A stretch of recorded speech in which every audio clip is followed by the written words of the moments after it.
tarde. Damos início aí à nossa reta final, nessas duas últimas sessões, novamente agora retornando com o professor Ricardo Lopes. Talvez já com um encorajamento, né, de quem quer estudar processo penal no Brasil vai encontrar na PUC do Rio Grande do Sul uma referência para um estudo dessa qualidade. É uma pesquisa interessante de pensar, né, o que a gente está produzindo em matéria processual penal, né, e o trabalho de excelência que eles têm desenvolvido lá, que eu não tenho dúvida é parâmetro para regular a qualidade do processo penal no Brasil. Eu tenho a notícia que o professor Jacinto deve se aposentar em breve, e não sei se ele mantém vínculo com a pós-graduação.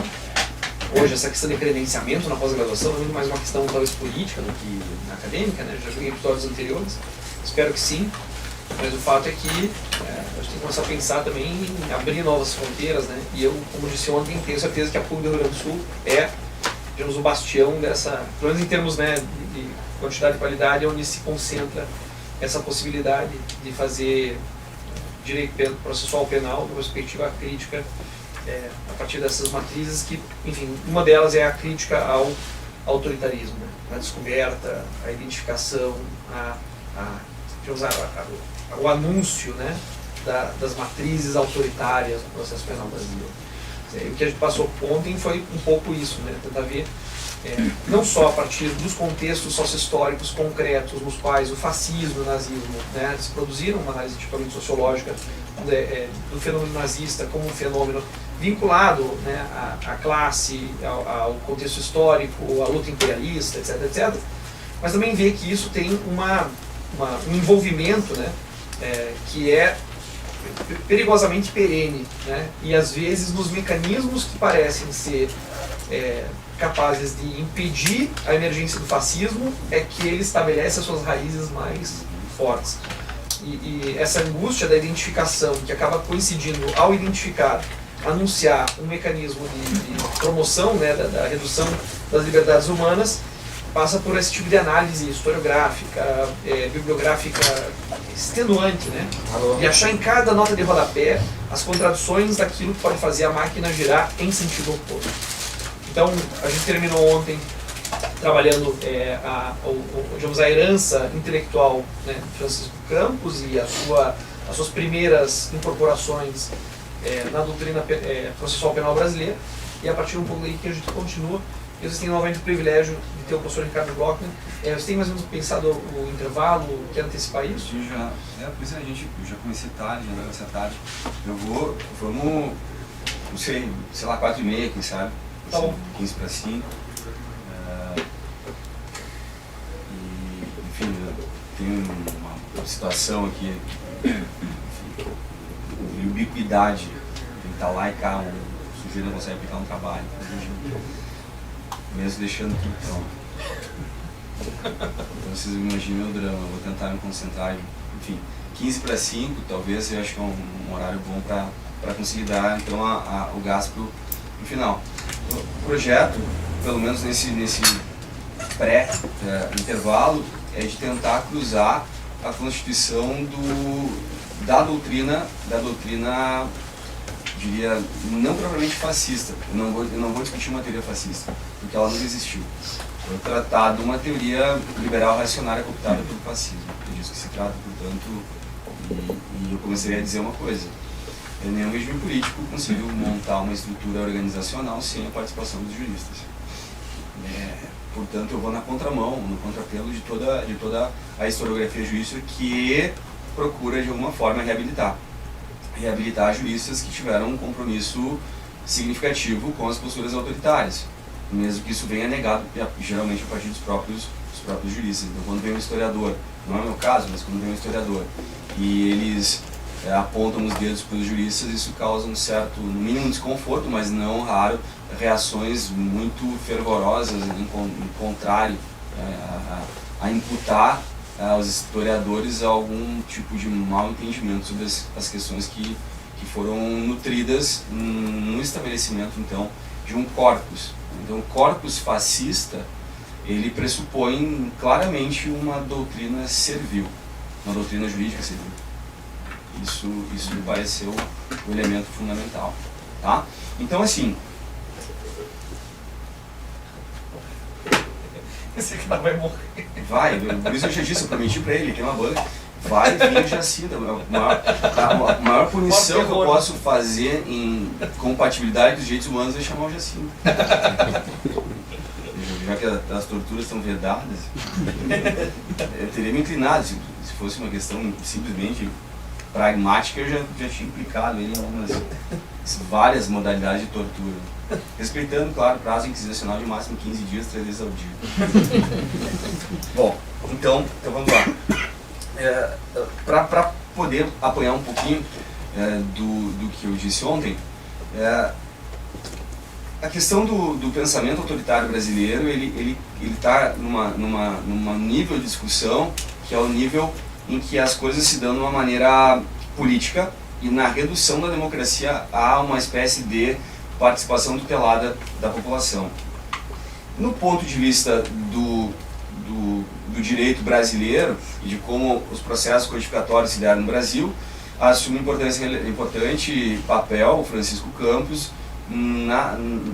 digamos assim, na condição de pensar as engrenagens que vão movimentar, num primeiro momento, o Estado Novo. O Estado Novista tem uma participação, conta com a participação fundamental do Francisco Campos, mas é preciso ter atenção também que esse modelo de direito produzido nessa espécie de Estado não estará centrado na figura de um sujeito. Não se trata de aqui exorcizar os fantasmas do Francisco Campos e passar adiante pensando que está tudo bem. Não é isso. Então, há o papel fundamental dele como articulador. Eu chamei ele de intelectual orgânico e referendaria isso de novo, ratificaria essa condição. Existe um segundo momento já no qual essa doutrina Estado novista ela precisa se readequar. E ela vai se readequar a partir da ideologia da segurança nacional. São dois movimentos completamente, aparentemente, antagônicos ou distintos, mas que, em alguma medida, no plano do processo penal, não vão deixar de se alinhar e produzir um saber processual penal que, até hoje, esse talvez seja o elemento fundamental, continua produzindo os estragos, continua produzindo todo o desserviço que desde a década de 20 a 30, passando pela redemocratização do país, passando por todos esses estágios, continua a produzir essa máquina de aprisionamento de seres humanos. Então, eu começo, para poder chegar no caso brasileiro, eu vou fazer um segundo movimento, e agora esse movimento no plano de apuração de quais são essas categorias. É preciso dizer que eu preciso ir para o direito italiano. Não é uma eleição preferencial minha, porque eu quero escrever, eu quero falar sobre o processo penal italiano. É preciso entender que grande parte da historiografia, especialmente aquela contada pelos próprios juristas, é uma historiografia falseada. É uma historiografia que flerta com a inverdade de um lado e com a ignorância do outro. Porque não está nas raízes do problema processual penal brasileiro a sua conexão a um procedimento português.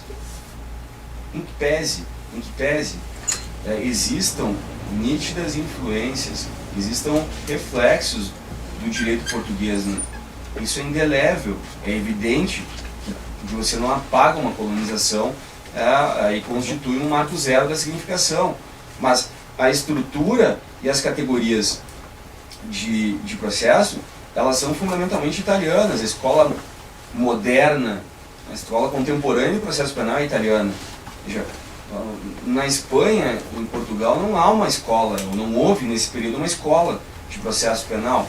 O que nós tínhamos era um procedimentalismo. São as inflexões de um modo de pensar exegético que é o modelo francês.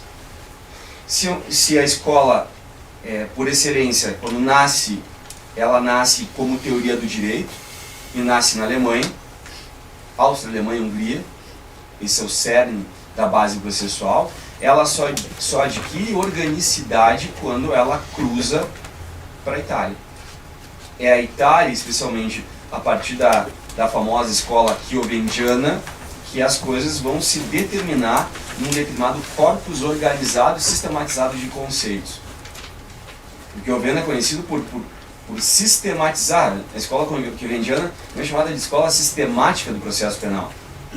Nós vamos encontrar na Alemanha, na Hungria, na Áustria, não é apenas um procedimentalismo, mas um esforço intelectual enorme de sistematizar e de organizar conceitos com base na herança romanista. Não é à toa que a escola forte alemã é a escola histórica, a pandectística, na tentativa de pensar os instrumentos de processo como de direito a partir das antigas categorias romanas, agora, digamos assim, atualizadas, up to date, embora isso seja século XIX. Ou seja, então, se vocês vão acompanhando as narrativas do processo, sobre a própria história do processo, os processualistas se debruçam, não é raro, talvez é o local comum, o lugar comum, o topoi, dizer que a ciência processual moderna é inaugurada pelo trabalho do von Billow, pelo trabalho que inaugura a chamada teoria da relação jurídica, com a base de direito romano, com a base de direito material, civil, a tentativa de fundação de uma relação processual, ela tem como parâmetro equivalente à base do direito material, que também é triangularizada, que também está, né, enquanto lá no processo, no direito civil, você vai trabalhar com o solvens, o acipiens e o objeto, é um bem da vida, de outro lado você vai ter, então, um autor, um réu e um Estado que se coloca no meio entre esses dois, constituindo um novo complexo de relações. Essa é uma matriz importante, embora não menos suscetível de críticas. Mas o que eu estou, nesse primeiro momento, tentando enfatizar é que a Itália vai absorver determinados componentes que são produzidos na Alemanha.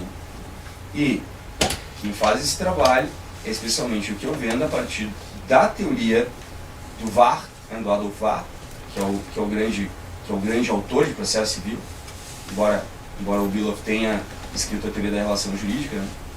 Escrito sobre ela, a professora Geraldo apresentou isso ontem, na tarde.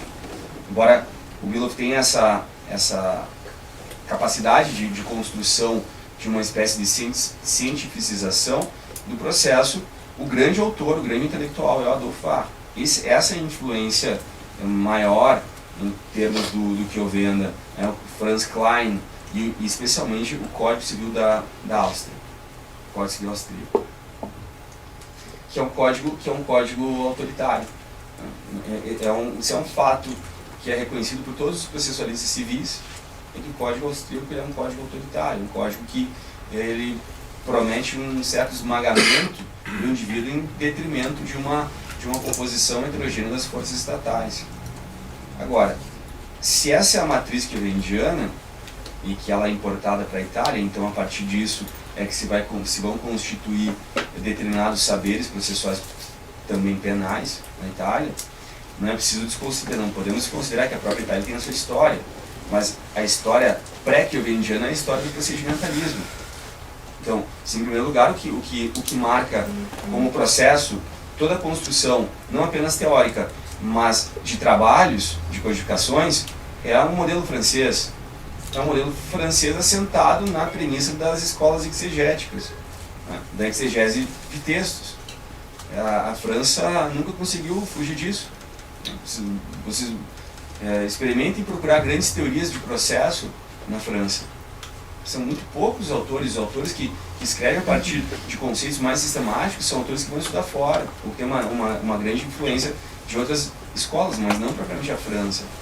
O que a França vai produzir é um saber prático, é um saber praxista.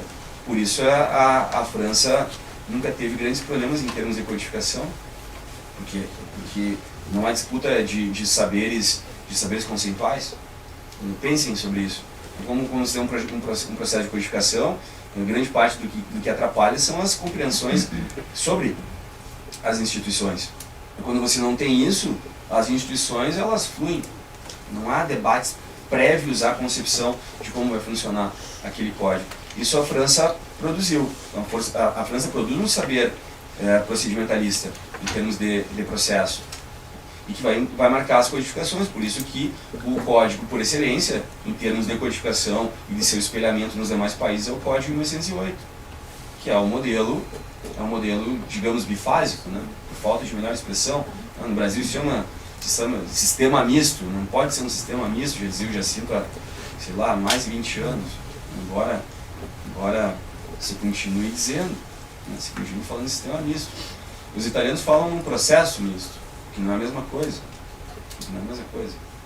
O modelo de influência é um modelo em que nós temos uma investigação, digamos, inquisitória, e um segundo modelo que já admite a participação dos sujeitos de acordo com o que foi coletado na fase preliminar, né? E aí dizendo de novo com o Cordeiro, com a criação do monstro de duas cabeças. Na segunda fase, com uma mera excrescência apêndice ou uma protuberância da primeira fase, que não implica em quase nada, a não ser um torneio ou disputa oratória. Esse é o nosso modelo. Um pouco pior o nosso, pra dizer a verdade.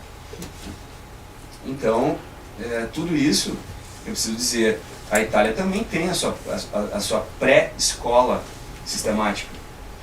Nós vamos encontrar os trabalhos do Ludovico Mortara, especialmente o Mortara, né? o Scialoia, que são os autores cujos trabalhos, vejam, são comentários ao código. Perceba a forma.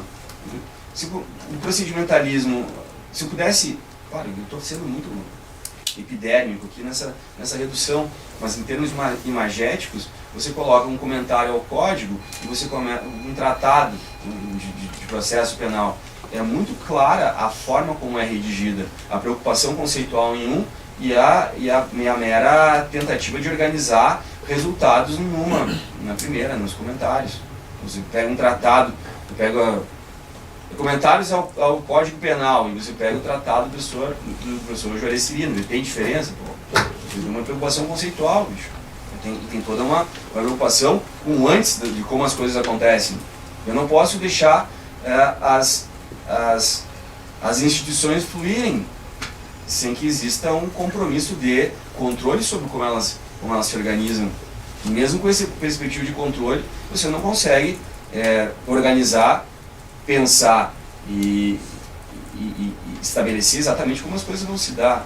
Então, a Itália tem um movimento importante que é pré-escola chiovendiana, mas são trabalhos, não, o Matteo Pescatore, mais um autor, são autores que escrevem a partir da legislação, enquanto uma escola sistemática pressupõe quais são os modelos, quais são as categorias que permitem o florescimento de um código, né, o mais ajustado possível.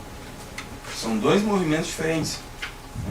Pensar as categorias antes da legislação ou explicar como funciona a legislação a partir da própria legislação. Num primeiro momento autorreferencial, num segundo momento, se a gente tomar então o pensamento teórico, já num modelo heterorreferencial. A legislação não pode ignorar as construções teóricas. Então, esse é o cerne da questão do qual estou partindo. No caso italiano, que é esse que eu menciono, e eu tenho a justificativa do porquê fazer isso, é dizer que a nossa herança codificatória é uma herança tributada essencialmente à doutrina italiana, que já tem o seu desenvolvimento de pelo menos 4 décadas, de 3 a 4 décadas. Então, até esse período, até nós temos uma codificação republicana, né, no sentido meramente nominalista, diga-se de passagem, mas até nós temos uma codificação que é o nosso código atual, nós não podemos falar, ou até podemos falar, mas aí esse rastreamento das categorias ameaça perder credibilidade, porque o Estado Novo é um movimento tão forte em termos de um antes e um depois, que você dizer que aquilo que vem antes vai continuar tramitando de forma regular e posteriormente a edição do código é também forçar um pouco a barra. Dizer que sei lá, que o Pimenta Bueno explica hoje no processo penal, não explica. Mas algumas outras coisas são explicadas. Então, começando, É preciso dizer de imediato que o fascismo não cria categorias novas. O fascismo não cria categorias novas. O fascismo coopta as já existentes. Se ele coopta as já existentes, é porque as já existentes jamais ofereceram um porto seguro contra a expressão do autoritarismo. É daí porque se compatibilizar a verdade real com democracia é beira o delírio. Ah, mas não dá? Nunca deu e não dá. A não ser que você faça uma torção semântica que é a verdade real desdiga a si mesmo. Que ela constitua um oxímoron. A verdade real, uma verdade real pensada a partir da democracia.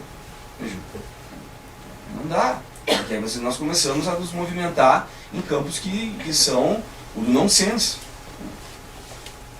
Começamos a encadear significantes aqui que não vêm um depois do outro, eles dão saltos, né?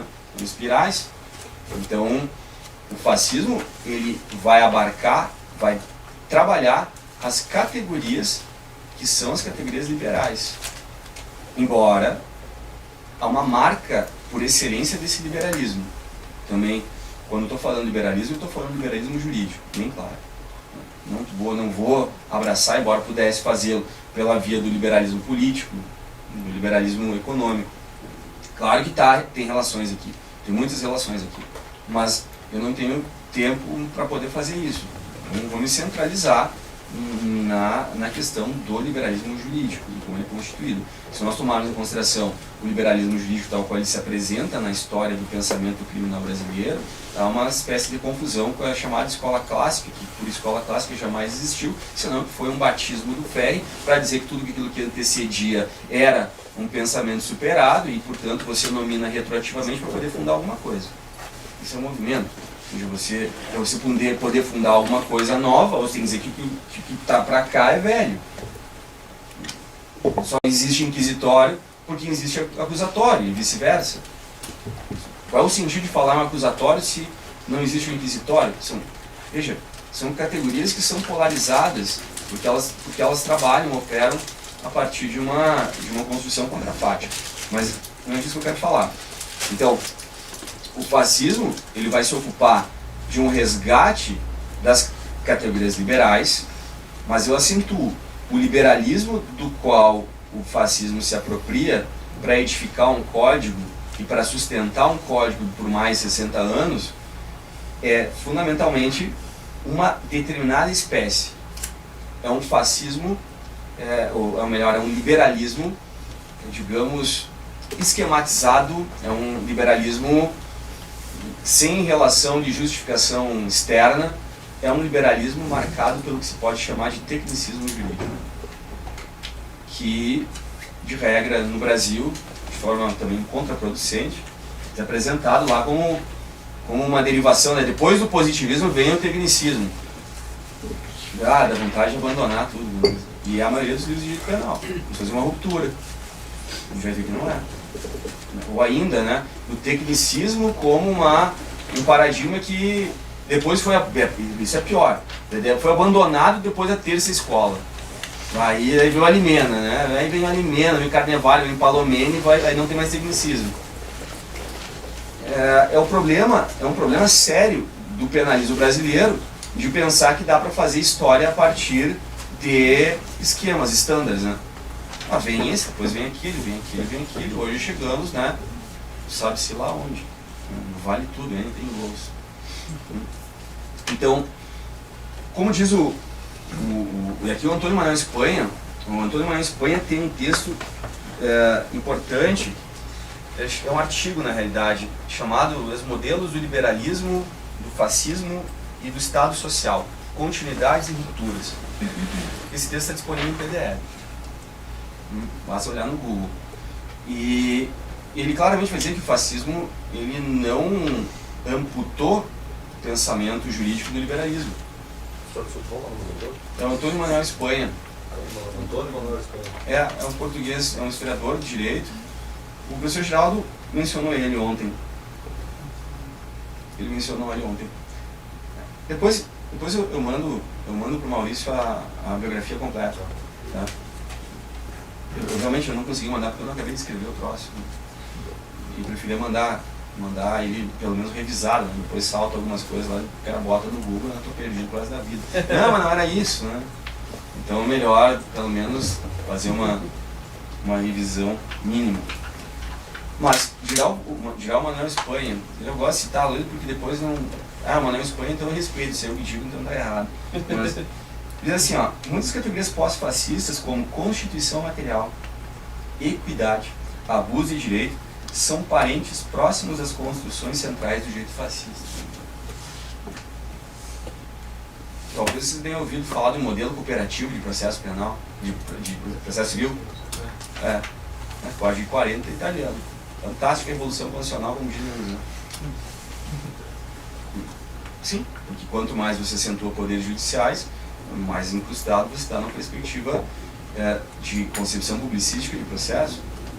A discussão que se tinha nessa época é de forçar, veja que interessante, forçar a cooperação das partes, né? Veja que é algo meio, coopera aí, meu, é quase policialesco, né? O tecnicismo, ele vai surgir no início do século XX, no início do século XX, mas isso, talvez eu conte uma novidade para vocês. O tecnicismo geralmente ele é atribuído ao Arturo Rocco. Arturo Rocco, a Prolusão na Universidade de Sassari, né? Todo mundo já ouviu falar disso. E, claro, essa é uma conferência importante, vai tratar do método da ciência penal, mas depois eu vou investigar com vocês algumas consequências desse pensamento. De cara, de imediato, o tecnicismo mesmo, o tecnicismo que vai dar amparo ao processo fascista, ao direito penal fascista, não é o do Rocco, não é o do Arturo Rocco. O Arturo Rocco escreve isso em 1910, uma conferência de 1910. Quem faz isso é o Vincenzo Manzini. É o Vincenzo Manzini numa conferência que não é muito conhecida, chamada Conferência de Turim, 10 meses depois da Conferência do Rocco, onde ele vai introduzir todos os dispositivos da escola positiva possíveis dentro de uma concepção sistemática e asséptica, né, de processo. O Manzini é conhecido como, o próprio tratado dele vai dizer, eu preciso fazer uma antifilosofia, né? Sou um antifilósofo. Ele não quer saber. Se pegar o tratado Manzini, vocês não vão ver muitas preocupações com justificação do direito. Ele é um prático. Aparentemente, esse é o mote do tecnicismo, né? De isolar-se, transformar o direito numa ciência, isolando ele do ambiente, né? Para falar aqui numa perspectiva sistêmica, né? O sistema é justo aquilo que se conforma enquanto autonomia por se diferenciar do meio ambiente, ou seja, a partir de uma lógica interna. O Manzini faz isso. O Manzini escreve a partir de uma perspectiva quase que asséptica, mas o tratado não é a melhor fonte para nós vermos isso. Se vocês buscarem, deem uma olhada no Tratado sobre o Furto, do Manzini. O Tratado sobre o Furto é um tratado de criminologia. E aí você tem um cara que é considerado um tecnicista. Mas que tipo de tecnicismo é esse? É o cara que vai domesticar as categorias positivistas, tratando elas como se jurídicas fossem. Como se normatiza o lombroso. Vai ter algumas categorias que são as categorias manzinianas. E essas não geram maior perplexidade no mundo acadêmico, no direito. Quando você normatiza, veja, né, trabalhar a questão da loucura, basta que você dê um conceito jurídico, está tudo tranquilo. Né? Então você pode esquecer tudo que a psiquiatria fez em termos de trabalho da loucura como uma regulação política. Esqueci que o Thomas Szasz escreveu, que o Basile escreveu, que o Ronald Lang escreveu, o David Cooper escreveu. Basta você botar, então tá, vamos resolver nos CAPs. Né? Fechou.